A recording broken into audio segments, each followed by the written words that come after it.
tramo ya, en la recta final, el último codo. Los candidatos están entrando ya en la última etapa de la campaña y bueno, todo el mundo habla sobre las estrategias, sobre hacia dónde van, hacia dónde no van.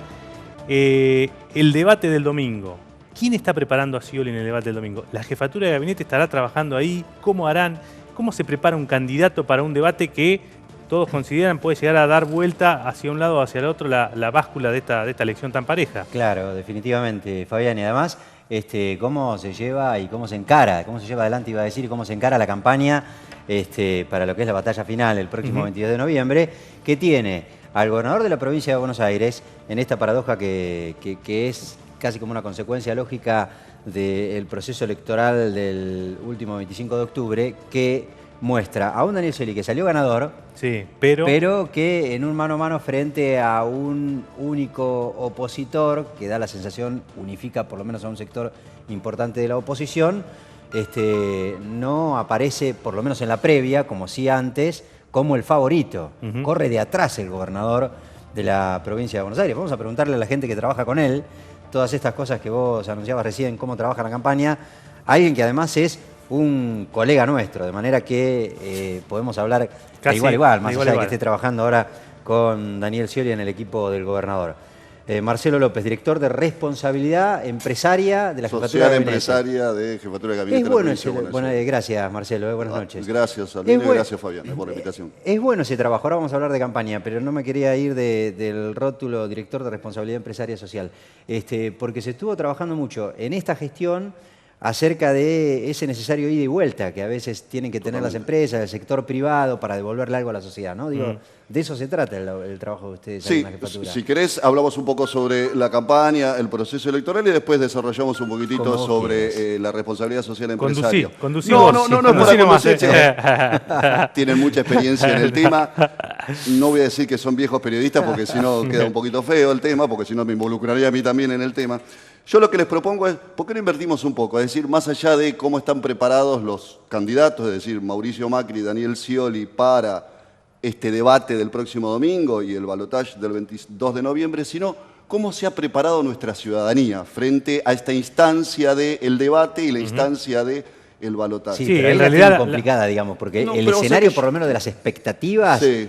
La palabra cambio es casi como que la que domina, digamos, el humor del electorado. Yo lo que te propongo es analizar todas las etapas del proceso electoral que dan cuenta, y en esto me parece que todos los sectores de políticos y todos nosotros como ciudadanos tenemos que alegrarnos de cómo la gente ha aprendido el ejercicio de la votación, del momento, de en qué momento votar un candidato, en qué momento votar otro candidato. Ha habido, me parece, un aprendizaje de la cultura política. Se mucho el corte de boleta y finalmente lo hubo, digamos. Claro. ¿no? Exactamente. Y de hecho ahora estamos ante un escenario inédito. Nunca hubo balotaje en la República Argentina, así que esto será una gran sorpresa, ¿o no? Mirá, me parece que cada etapa, es decir, las PASO fueron una elección en particular. La primera vuelta fue una elección en particular. Y este balotaje es otra elección, es decir, fue cambiando a lo largo del tiempo porque el ciudadano fue cambiando la forma de elegir sus candidatos. Uno puede decir, bueno, tradicionalmente el votante tiene como dos elementos primordiales a la hora de elegir a quién quiere sentarlo en un cargo ejecutivo o en un cargo legislativo. Esto tiene que ver con las emociones, con los impulsos que les genera desde la simpatía o no simpatía hacia un candidato, y hay una parte racional. Tendemos a pensar últimamente que hay mucho de emocional en el voto y poco de racional. Yo creo que hay un mix interesante para evaluar.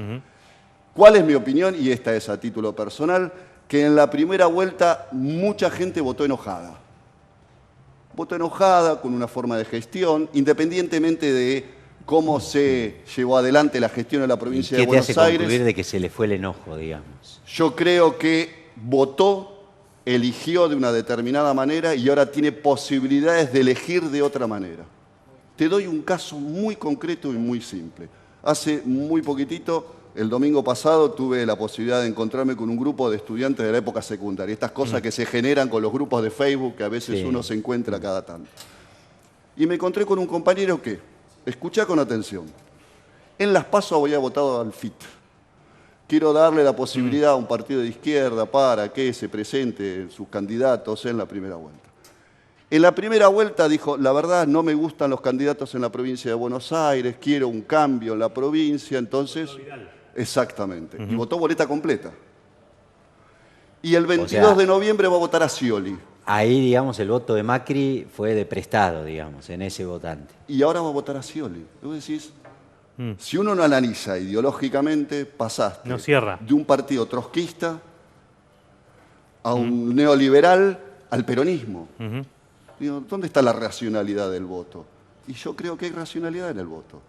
Hay esta posibilidad de decir, quiero esto, quiero dar esta señal, y esto me parece que lo que tomó Daniel Scioli para sí. Marcelo, es decir, ahora... me di cuenta de que la ciudadanía me está reclamando una determinada cosa, me está señalando algo que tengo que cambiar. Marcelo, ahora, esta línea discursiva que estás desarrollando acá pareciera mostrar que el sciolismo finalmente se ha desprendido del kirchnerismo, porque admitís, votaron enojado con el oficialismo.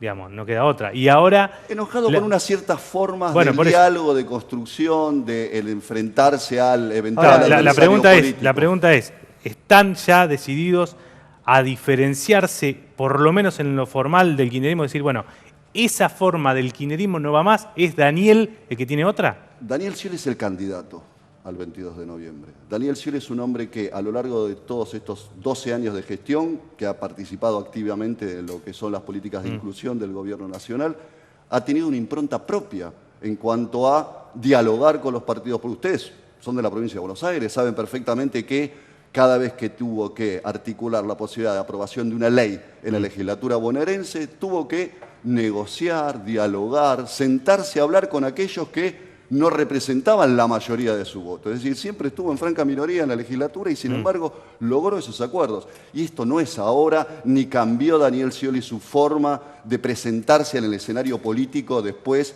de los resultados de la primera vuelta. Siempre fue de la misma manera. Ahora, lo que yo quiero decir, y disculpame Albino, es, tanto como Daniel Scioli no es Cristina, cada uno tiene una forma distinta de llevar a cabo las políticas que coinciden en cuanto al desarrollo y la posibilidad de crecimiento para la ciudadanía, Mauricio Macri no es Scioli. Sentémonos claramente en estas diferenciaciones. No es un hombre que acuerda a alguien que en la legislatura que le toca a él presidir, aprueban leyes y después, a lo largo del tiempo, veta 150 leyes. Digo, hay una diferencia sustancial en cuanto al ejercicio de la Marcelo, administración. si la gente votó enojada en las PASO, y enojada, como le decías recién a Fabián, por el estilo. La verdad es que el estilo de Scioli era el mismo que tenía las PASO que el que tiene ahora. Y al que tuvo siempre, al fin y al cabo, digamos, cada tanto había cortocircuitos. A los periodistas les encanta analizar que si se llevan bien, que si se pelean, que si no. Y muchos de esos cortocircuitos con el gobierno nacional tenían que ver con ese estilo, con esa impronta distinta del gobernador.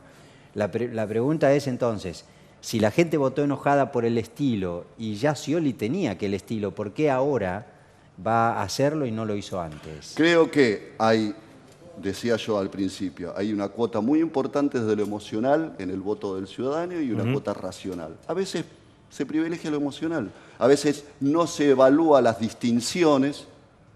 Nos pasa a nosotros en la vida cotidiana, a veces decir, bueno, he escuchado infinidad de veces gente decir, los políticos son todos unos corruptos. Digo, yo tengo un auto 2007 y vivo en una casa alquilada. O sea, vivo de mi sueldo. Sin embargo, los políticos no hacen una diferenciación. El Frente para la Victoria es todo lo mismo. Y el Frente para la Victoria no es todo lo mismo. De la misma manera que yo te podría decir, Cambiemos no es todo lo mismo. Digo, por algo, Lilita Carrió y Mauricio Macri hasta hace 2 días se mataban en los medios de comunicación. Lilita consideraba que era el demonio de Tasmania, digamos, Macri, y Macri consideraba que era una mujer que tenía los estados alterados de manera permanente.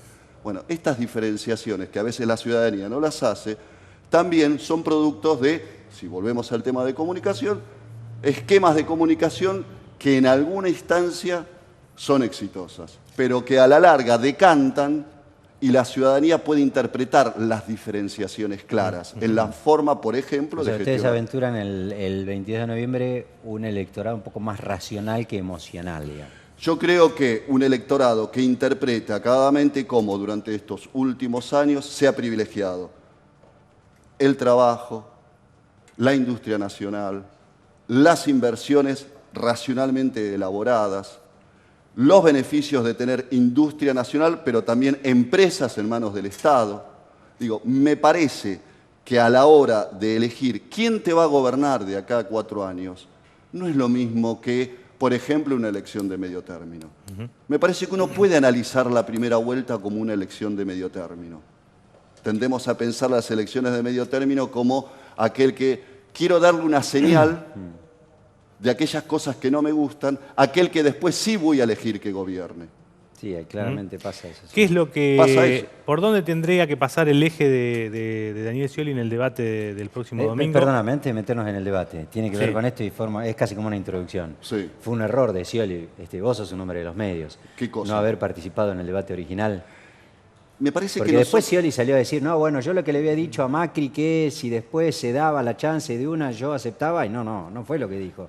En aquel momento Scioli dijo, yo no debato... Porque no hay nosotros- ley. Claro, nosotros lo discutimos acá con Ferrer, Sí. ¿te acordás? Sí. Él nos hablamos con anunció él. que- No debato porque no hay ley. Hasta que no haya ley, me parece que no hay muchas reglas claras. Mira, a mí me parece la verdad es que todavía no hay ley. El otro día escuché una expresión muy graciosa que comparto, es decir, me parece que a esta altura del partido ponerse en el lugar de las viudas del debate, la verdad que no suma demasiado, ¿no? Si fue un error o no el error, con el diario del lunes, con el resultado electoral del 25 de octubre, uno te podría decir, y sí, la verdad que podría haber sido un error porque finalmente podría haber sumado algunos votos. No lo sé, la verdad que te tendría que volver atrás, viste, como esa vieja serie del viaje en el tiempo, decir, bueno, a ver si va, cuál es el resultado. Sí creo que este debate es importante es porque hay dos contrafáctico. modelos claros Sí. que se enfrentan. Hay un modelo de inclusión y un modelo de apertura del mercado. Bueno, eso es claro. Hay dos candidatos, creo que así el debate planteado de esa manera para el próximo 15 de noviembre sí puede generar alguna inclinación en cuanto al electorado, si vota racionalmente, vota emocionalmente, vota pensando en su presente y en su futuro, vota pensando en sus prójimos o vota de manera egoísta. Ese será el eje entonces, ese será el eje, la división de los dos modelos, o por lo menos tratar de presentarle a la sociedad que hay dos modelos en juego. Me parece que es Ese claro sí. que hay dos modelos de juego. Me parece que la sociedad interpreta claramente qué es lo que, digo, decía al principio, somos gente grande, digamos, hemos vivido procesos políticos en nuestro país durante los últimos 30 años, sabemos lo que es una política de inclusión, sabemos lo que es una apertura de mercado, sabemos lo que significa una corrida del dólar, sabemos lo que significa la desocupación, digo, sabemos lo que significa que nos inunde el país de productos importados. Tenemos conocimiento, lo hemos vivido. Que vos me digas, un chico de 16 años tal vez no vivió estos procesos electorales, entonces le genera alguna cierta duda, puede ser. Mira, volviendo al tema de los cambios de actitudes y todo lo demás, me parece que hubo en la Argentina como un periodo de épica, ¿no? A veces la palabra épica suena fuerte, puede ser buena como puede ser mala. Digo, había que hacer un cambio muy importante en la estructura política, institucional, económica de la República Argentina. Llega un momento que eso tiene que decantar. Y vos tenés dos caminos a elegir. O un camino cosmético, donde corres el riesgo de terminar anoréxico, o un camino ético, donde la distribución del ingreso tiene que ver con la ética. No es lo mismo que si vos ingresás a un mercado de capitales, incluyendo a los trabajadores, a las empresas pequeñas. Digo, hace poco estuvimos circulando por la autopista Buenos Aires-La Plata. Digo, el parque maderero ahí de Berazategui crece día a día. Eso es más trabajo para los argentinos. Y yo iba a una cadena de supermercados en los 90 a comprar muebles chinos a esa cadena de supermercados. Y eso no era trabajo argentino. Bueno, me parece que esas distinciones claras van a decantar el 15, por lo menos para el debate, y posteriormente para el 22. Marcelo, muchísimas gracias por haber venido acá. Chicos, gracias a ustedes. Muy Marcelo amables. López, director de Responsabilidad Social Empresaria, que no hablamos, pero... No, pero discúlpeme que se me fue el un tiempo. minutito. No importa. Pero es bueno esto, eso, este es es el bueno. modelo de Daniel Scioli. Las soluciones las hacemos en conjunto y de manera horizontal.